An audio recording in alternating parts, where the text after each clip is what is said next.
በዚህ ቪዲዮ ላይ የምትሄዱበት ቸርች ከእግዚአብሔር ይሁን አይሁን የእናንተ ስፍራ ይሁን አይሁን የምትለዩበትን 3 ምልክቶች አስተምራችኋለሁ። ስለዚህ በመንፈስ ቅዱስ ሆናችሁ እንድታዳምጡኝና ይህንን ትምህርት እንድትከታተሉ አሳስባችኋለሁ። ለብዙዎቻችሁ መልስ ስለሚሆን ማለት ነው። ይህንን ቪዲዮ ብዙዎች ጋር ዩቲዩብ እንዲያደርሰው ላይክ አድርጋችሁ ጀምሩ። የዚህ ዩቲዩብ ቤተሰብ ያልሆናችሁ ደግሞ ሰብስክራይብ በማድረግ ቤተሰብ መሆን ትችላላችሁ። ለማታውቁኝ እኔ አገልጋይ ፊልሞን ነኝ። ቀጥታ ወደ ትምህርቱ እንሄዳለን። ይሄ ጥያቄ ብዙዎቻችን ላይ ያለ ጥያቄ ነው። በቸርች ነው መሄድ ያለብኝ? የትኛው ላይ ነው ፍሬያማ መሆነው ሰክሰስፉል መሆነው እግዚአብሔር የሚፈልገኝ የት ቦታ ላይ ነው ብለን ብዙዎቻችን እንጠይቃለን። ስለዚህ ይሄ ጤነኛና ትክክለኛ ጥያቄ ነው። ነገር ግን ዛሬ ደግሞ ያንን እንዴት እንደምንለይና ያለንበት ቤተክርስቲያን ወይም ቸርች ከእግዚአብሔር ይሁን አይሁን ለኛ ይሁን አይሁን የምንለይባቸው መንገዶች ነው ማውራችሁ። አብዛኞቻችን ከፋሚሊ ክርስትናን የተቀበልን እና በክርስትና ውስጥ ያደግን ሰዎች ሰፈራችን ወይ አካባቢያችን ላይ ያለ ቸርች ላይ እንገባለን ከልጅነታችን ጀምሮ። ስለዚህ ያ ስፍራ እግዚአብሔር ለኛ የሰጠውና እዛ ቦታ ላይ እግዚአብሔር የሚፈልገን ይመስለናል። ሁለተኛ ደግሞ ፋሚሊዎቻችን ይዘውን የሄዱበት ቸርች። ፋሚሊዎቻችን እዛ ቸርች ይዘውን ሄደው ስላሳደጉን ያ ፕሌስ ለኛ ነው ማለት አይደለም። ያላችሁበት ቤተክርስቲያን ከእግዚአብሔር እንደሆነ የምትለዩበት የመጀመሪያው ነገር ምንድነው ካላችሁኝ፣ እዛ ቤተክርስቲያን ላይ ከሄዳችሁ በኋላ ምን ሆነ በህይወታችሁ የሚለውን ቼክ ማድረግ አለባችሁ። አንዲት ሴት ነበረች እና ከኡጋንዳ ደውላልኝ ጸሎት ፈልጋለሁ አለች። ቸርች ትሄጃለሽ ወይ አልኳት። አዎ ሄዳለሁ ግን አቁሜያለሁ አለች። ለምን ስላት የሄድኩበት ቸርች ላይ አንድ ቀን ተጸለየልኝ እጅ ተጭኖ፣ ከዛ ቀን በኋላ መንፈሳዊ ህይወቴ ደከመ፣ አቅም አጣሁ፣ መጸለይ አቃተኝ፣ ሁሉ ነገር የተበላሻለች። ማይ ጋድ። እና እቺ ሴት የገባችበት ፕሌስ ጤነኛ ወይም ትክክለኛ ፕሌስ አይደለም ማለት ነው። አንድ ቸርች ስትሄዱ እዛ ፕሌስ ላይ በመቀመጣችሁ የሆነ ለውጥ በህይወታችሁ ላይ መምጣት አለበት። የተሻለ ለውጥ፣ መንፈሳዊ ነገራችሁ መበርታት አለበት። ከቃሉ ጋር የምትጣበቁበት ሌቭል መጨመር አለበት። ቢያንስ እንኳን ለጌታ ያላችሁ ረሃብና ጥማት እዛ ፕሌስ ላይ በመቀመጣችሁ ምክንያት ሊጨምር እንጂ ሊጠፋ አይገባው። እሷ ያለችኝ እጅ ከተጫነብኝ በኋላ ነው እንዲሆንኩት አለች። በጣም ይገርማል። ስለዚህ እንደዚህ አይነት ፕሌስ ከእግዚአብሔር የሆነ ቦታ አይደለም ማለት ነው። ምናልባት እዛ ፕሌስ ላይ የሚሰራ ከእግዚአብሔር ያልሆነ ሌላ ስፒሪት ሊኖር ይችላል። አንድ ቦታ መስቀል ስላለበት ቤተክርስቲያን ነው ማለት አይደለም። እግዚአብሔር በዛ ፕሌስ ላይ ሲንቀሳቀስ ነው ያቺ ቤት ቤተክርስቲያን ልትባል የምትችል። የእግዚአብሔር እንቅስቃሴ፣ የእግዚአብሔር መንፈስ፣ የእግዚአብሔር ሕያውነት የሚንቀሳቀስበት ፕሌስ ካልሆነ የእናንተን ህይወት መቀየር ካልቻል ያ ፕሌስ ከእግዚአብሔር ዘንድ አይደለም ማለት ነው። እዚህ ጋር ሁለት አይነት ነገር እንድትይዙልኝ ፈልጋለሁ። አንዱ የእናንተም ጥፋት ሊሆን ይችላል። እዛ ፕሌስ ላይ በጣም እየተዘራ በጣም እየተለፋባችሁ ከናንተ ስንፍናም የተነሳ እንደዚህ አይነት ነገር ሊፈጠር ይችላል። ኢን ጀነራል እንደዚህ እየፈረድኩ አይደለም። ነገር ግን ቀድሞ ከነበራችሁ ነገር ከወረዳችሁ፣ ቀድሞ የነበራችሁን ኃይል እዛ ፕሌስ ላይ ከሄዳችሁ በኋላ ካጣችሁት ያህ ስፍራ ከእግዚአብሔር ዘንድ አይደለም ማለት ነው። ምን ማድረግ አለብኝ ካላችሁኝ፣ ከዛ ስፍራ ፈጥናችሁ መውጣትና መሸሽ ይኖርባችኋል።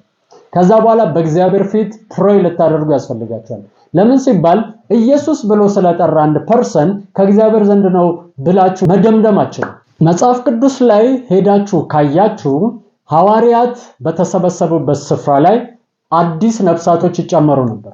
እዛ ፕሌስ ላይ በጣም የሚገርማችሁ የተጨመሩትም ነፍሳት በእግዚአብሔር ኃይል መንቀሳቀስ ጀምረው ነበር። ቃሉን ለማንበብ ይተጉ ነበር፣ ለጸሎት ይተጉ ነበር፣ የእግዚአብሔርን ወንጌል ለመስበክ ብዙዎችን ለመፈወስና ለማዳን ይተጉ ነበር እንጂ ወደ ታች እየወረዱ አይደለም የመጡት። ወደ ላይና ወደ ከፍታ ነበር ሙቭ ሲያደርጉ የነበረው። የእግዚአብሔር ፕሬዘንስ ያለበት የእግዚአብሔር እጅ ያለበት ስፍራ ላይ በህይወታችሁ ላይ የከፍታ ለውጥ እንጂ ወደ ታች የምታሽቆለቁሉበት ሊሆን አይችልም። ስለዚህ ያላችሁበትን ቸርች በአንድ ነገር ቼክ እንድታደርጉ አሳስባችኋለሁ። እዛ ፕሌስ ላይ ከሄዳችሁ በኋላ ኃይል አገኛችሁ፣ እግዚአብሔርን መፈለግ ጀመራችሁ፣ እግዚአብሔርን መራብ ጀመራችሁ፣ ወይስ ጭራሽ ወደ ሌላ ወደማይሆን ነገር ውስጥ መግባት ጀመራችሁ? በዚህ ሰዓት ከዚህ ፕሌስ ላይ ልትሸሽ ያስፈልጋል። ወይም ደግሞ ያ ቦታ ላንተ የተሰጠና ላንተ የተፈቀደ ፕሌስ አይደለም ማለት ነው። ሁለተኛ ደግሞ እዛ ያለበት ቸርች ላይ ያለው መሪ ላንተ ስፍራ ይሰጣል ወይም ደግሞ ባንተ ውስጥ ያለውን ጸጋ እንዲወጣና እንዲገለጥ ትኩረት ያደርጋል ወይ? ወይስ ደግሞ አንተ ውስጥ ያለው ነገር እንዲወጣና እንዲታይ አይፈልግም የሚለው ነገር ሁለተኛው ሲሪየስ ጉዳይ።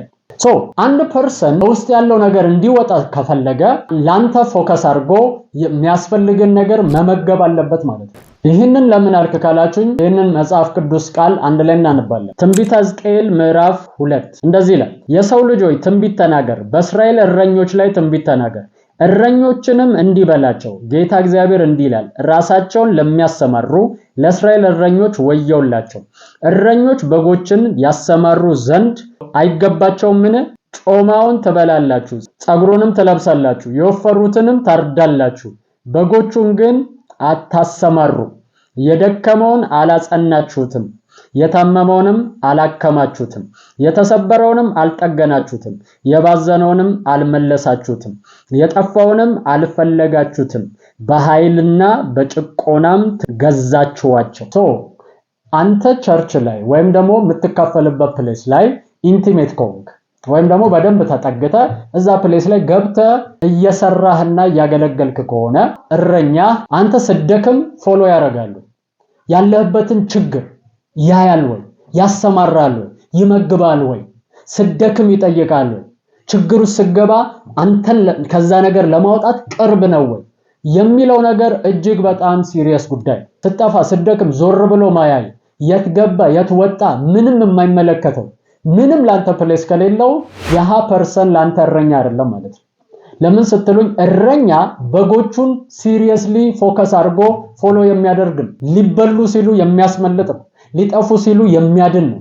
ከዳቢሎስ መንጋጋ የሚናጠቅ ነው እንጂ ምንም እየተበላ አውሬ እየበላ ላንተ ፎከስ ሳይረግ ለራሱ ብቻ ከሆነ ትኩረቱ አንተን ሳይመግብ ራሱ ብቻ ከሆነ የሚመገበው ላንተ የማይሆን ፕሌስ ነው ማለት ነው። ስለዚህ ላንተ ቦታ ሊሰጡ የሚችሉ ባንተ ህይወት ዙሪያ ባንተ ነፍስ ዙሪያ የሚጨነቁ ስላንተ ሸክም ያላቸው አገልጋዮች እግዚአብሔር ላንተ ደግሞ የመደባቸው ሰዎች አሉ።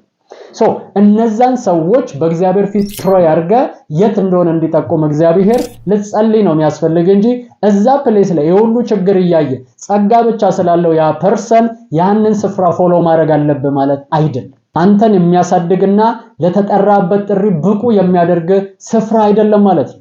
ሶስተኛ ደግሞ ቼክ ማድረግ ያለባችሁ ነገር ምንድነው ከተባለ እዛ ፕሌስ ላይ ፍቅር አለ ወይ? ይኸውላችሁ አንድ ነገር ልንገራችሁ። ፍቅር በሌለበት ስፍራ ላይ የእግዚአብሔር መንፈስ አይንቀሳቀስም። እርስ በርስ የማይስማሙ መሪዎች ካሉ፣ እርስ በርስ የሚጣላሉ መሪዎች ካሉ፣ አንድ ላይ ሚቲንግ እያረጉ ነገር ግን አንዱ አንዱን የሚጠላ እያስመሰሉ የሚንቀሳቀሱ ከሆነ እግዚአብሔር ምስክሬ በዛ ስፍራ ላይ የመዓት ዘመን ቢፈጅ እንኳን እግዚአብሔር በዛ ቦታ ላይ አይገለጥም። ፍቅር መስት የሆነ ነገር ነው። መጽሐፍ ቅዱስ ሲናገር እንደዚህ ይላል በዮሐንስ መልእክት ላይ እኛ ወንድሞችን ስለምንወድ ከጨለማ ወደ ብርሃን እንደመጣን በዚህ እናውቃለን ይላል። ወንድሙን የማይወድ ፐርሰን ነፍሰ ገዳይ ነው ይላል። እንደ መሪ እርስ በርስ የማይዋደዱ ማይፈላለጉ ማይፈቃቀሩ ግን ሚቲንግ ላይ የሚያስመስሉ ሰዎች ካሉ እውነቴን ነው የምላችሁ ያ ስፍራ ላይ መቀመጥ የለባችሁ። ለምን ካላችሁኝ መጽሐፍ ቅዱስ ላይ ሲናገር እንደዚህ ይላል ወንድምህ ቢበድል አንተ መጀመሪያ አግኘውና ገስጸው ይላል። ከዛ በኋላ 2 እና 3 ሰዎች ይዘህ ሄደ ገስጸው፣ በመጨረሻ ለቤተክርስቲያን ንገራት። ቤተክርስቲያንን አልሰማ ካለ ግን እንደ አረመኔና እንደ ጻፍ ቁጠረዋል። ከዛ ኢየሱስ ይሄንን ካጠቀሰ በኋላ እንደዚህ አለ፣ በምድር የምታስሩት በሰማይ ታሰረ ይሆናል፣ በምድር የምትፈቱት በሰማይ የተፈታ ይሆናል አለ። ከዛ ጴጥሮስ እንዲህ አለ፣ ወንድሜ ቢበድለኝ ስንት ጊዜ ይቅር ልበለው አለ። እየተወራ ያለው ስለ ይቅርታ ነው ማለት ነው። ሙሉ በምድር ያሰራችሁት የሚለው እንኳን ከይቅርታ ጋር የተገናኘ ጉዳይ ነበር እዛ ጋር ያወራው ኢየሱስ። ጴጥሮስ ስንት ጊዜ ይቅር ልበለው ሲለው በቀን ውስጥ 7 ጊዜ 70 እንጂ 7 ጊዜ ብቻ አይደለም አለው ኢየሱስ። ምን ማለት ነው? ወንድም በቀን ውስጥ 449 ጊዜ እንኳን ቢበድል ይቅር በለው እያለ ነው። አንድ ሰው ደግሞ 449 ጊዜ በቀን ውስጥ ሊበድላችሁ አይችልም። እያለ ያለው ይቅርታ ማድረግ ገደብ አልባ ይሁን እያለ ነው። ሁሉ ጊዜ ይቅርታ አድራጊ ይሁን እያለ ነው። ከዛ ኢየሱስ ይሄንን ካለ በኋላ እንደዚህ ያለ 2ም 3ም ሆናችሁ ተስማምታችሁ በስሜ በምትሰበሰቡበት ስፍራ እኔ በዛ አገኛለሁ አለ። እግዚአብሔር የሚኖረው ፍቅር ባለበት ስፍራ ብቻ ነው። መስማማት ባለበት ስፍራ ነው። ለዛ እኮ ነው 2 3ም ሆናችሁ ተስማምታችሁ ነው ያለው እንጂ ሳትስማሙ አላለም። ስለተሰበሰባችሁ ብቻ መጣለው አላለም። በጣም ፎከስ መደረግ ያለበት ነገር እዚህ ጋር ምንድነው ካላችሁኝ ከላይ አይታችሁ ከሆነ በምድር ያሰራችሁት በሰማይ የታሰረ ይሆናል። በምድር 1% እርስ በርሱ እዛው ቸርች ውስጥ ከተሳሰረ በልቡ አንዱ ካሰረው እውነቴን ነው የምላችሁ ሰማያችሁ ነው የሚዘጋባችሁ። በፍጹም እዛ ፕሌስ ላይ ሰማይ ሊከፈት አይችልም። አንድ ሰው ነበርና በጣም ትልቅ ቸርች ነው፣ ብዙ ህዝብ ያለበት ነው እና እዛ ፕሌስ ላይ ተጋበዘ። ጥቁር ነው ሰውየው፣ እነሱ ደግሞ ነጮች ናቸው ሁሉ። እዛ ፕሌስ ላይ ተጋበዘ። በጣም ትልቅ ጉባኤ ስለሆነ የመጨረሻ ጸልዩና ኤክስፔክት አድርጎ ነበር የመጣው። ከዛ በኋላ ግን ሲደርስ ወደዛ አካባቢ ሲያዩት ጥቁር ነው። ከዛ ይቅርታ አንተን አገልጋዩ አሉት። አዎ ልታገለግል አትችልም ተመለስ አሉት። በጣም እያዘነ ልቡ ተሰብሮ እግዚአብሔር ሆይ እንዴት እንዲሆንብኛል እንዴት ታደርገኛለህ እያለ ሲያዝን ጌታ መጣና እንደዚህ ያለው ልጄ እኔ በሌለውበት ስፍራ ብታገለግል ምን ይጠቅማል?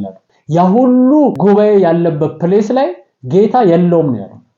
ብዙ ህዝብ ስለተሰበሰበ ጌታ በዛ ስፍራ ይገኛል ማለት አይደለም። ፍቅር የሌለበት ስፍራ ላይ እግዚአብሔር በፍጹም ሊንቀሳቀስ አይችልም። ስለዚህ ቤተክርስቲያን ውስጥ ፍቅር አለ ወይ? እርስ በርስ መዋደድ አለ ወይ የሚለው ነገር እጅግ በጣም ሲሪየስ ነው። ካልሆነ ግን በዛ ስፍራ ላይ ፍሬ ልታፈሩ አትችሉም። ሁል ጊዜ አንዲት ዘር የወደቀችበት ስፍራ ይወስነዋል ፍሬ ለማፍራት። የአቮካዶ ፍሬ የሆነ ቦታ ላይ ብትተክለው አያበቅልም። ለሱ ሲዊተብል የሆነ የተመቻቸ ሊያፈራ የሚችልበት አትሞስፌርና ኤሪያ አለ። በውስጣችሁ ያለው ግሬስ ሊያፈራና ልታድጉ የምትችሉበት የራሱ የሆነ መሬት አለው ማለት ነው። እዛ መሬት ላይ ካልተተከላችሁ ምንም አይነት ፍሬ በህይወታችሁ ላይ አይመጣም። 100 ዓመት ልታስቆጥሩ ትችላላችሁ፣ በጣም ብዙ ዘመን ልታስቆጥሩ ትችላላችሁ። ውጤትና ፍሬ እድገት ግን በህይወታችሁ ላይ በፍጹም አታዩ። አንዱ ደግሞ አትሞስፌር ምንድነው ስትሉኝ ፍቅር ይባላል። እንደዚህ አይነት ስፒሪት የሌለበት ስፍራ ላይ ልትቀመጡ አይገባችሁም። ከእንደዚህ አይነት ቦታ ላይ በፍጥነት እንድትሸሹና እንድታመልጡ አሳስባችኋለሁ። ከዛ በኋላ ግን ከእግዚአብሔር ዘንድ ምሪትን እየጠየቃችሁ እግዚአብሔር የሚፈልግበትን ፕሌስ እንዲያሳያችሁ በእግዚአብሔር ፊት መጮህና መጸለያችሁን በፍጹም እንዳትረሱ። ጌታን መቀበል ፈልጋለሁ የምትሉ ሰዎች ይህንን ጸሎት አብራችሁን ትጸልያላችሁ። ከዛ በኋላ ብዙ ስልክ ስለሚደወልልኝ እናንተን ስፔሻሊ ደግሞ ለማስተናገድ በማስቀምጥላችሁ ስልክ ቁጥር ሜሴጅ ትጽፉልኛላችሁ ማለት ነው። እኔ የምለውን በማለት ኢየሱስን ወደ ህይወታችሁ ጋብዙት። እግዚአብሔር አምላክ ሆይ ዛሬ ወደ አንተ ስለጠራኝ አመሰግናለሁ። እግዚአብሔር ሆይ እኔ ኃጢአተኛ ነኝ። ኃጢአቴን ይቅር በለኝ፣ መተላለፌን ደምስስልኝ። ክቡር በሆነው በልጅ በኢየሱስ ክርስቶስ ደም ከኃጢአቴ ሁሉ አንጻኝ። እግዚአብሔር ሆይ ዓለምን፣ ሰይጣንን፣ ስራውን ክጄአለሁ። ጌታ ኢየሱስ ክርስቶስን የሕይወቴ አዳኝና ጌታ አድርጌ ተቀብያለሁ። ኢየሱስ ክርስቶስ ከሙታን እንደተነሳ በልቤ አምናለሁ። ጌታም እንደሆነ በአፌ መሰክራለሁ። እግዚአብሔር ሆይ ስለተቀበልከኝ አመሰግናለሁ። አሁን ልጅ ነኝ። ይህን እድል ስለሰጠኝ አመሰግናለሁ። አሜን፣ አሜን፣ አሜን። አሁን ጌታን እንደ ግል አዳኛችሁ አርጋችሁ የተቀበላችሁ ሰዎች ትምህርት ለመማር በዚህ ስልክ ቁጥር ደውሉልኝ 0920 999642። ተባረኩ። ተባርካችኋል። ይህንን ቪዲዮ ለብዙዎች ሼር እያደረጋችሁ ብዙዎች ጋር እንድታደርሱልኝ አሳስባችኋለሁ። እዚህ ጋር ቪዲዮዎች አሉ። ስለዚህ እነሱን እየነካችሁ ማየት ትችላላችሁ። ተባረኩ። ወዳችኋለሁ። አገልጋይ ፊልሞን ነኝ። ሻሎም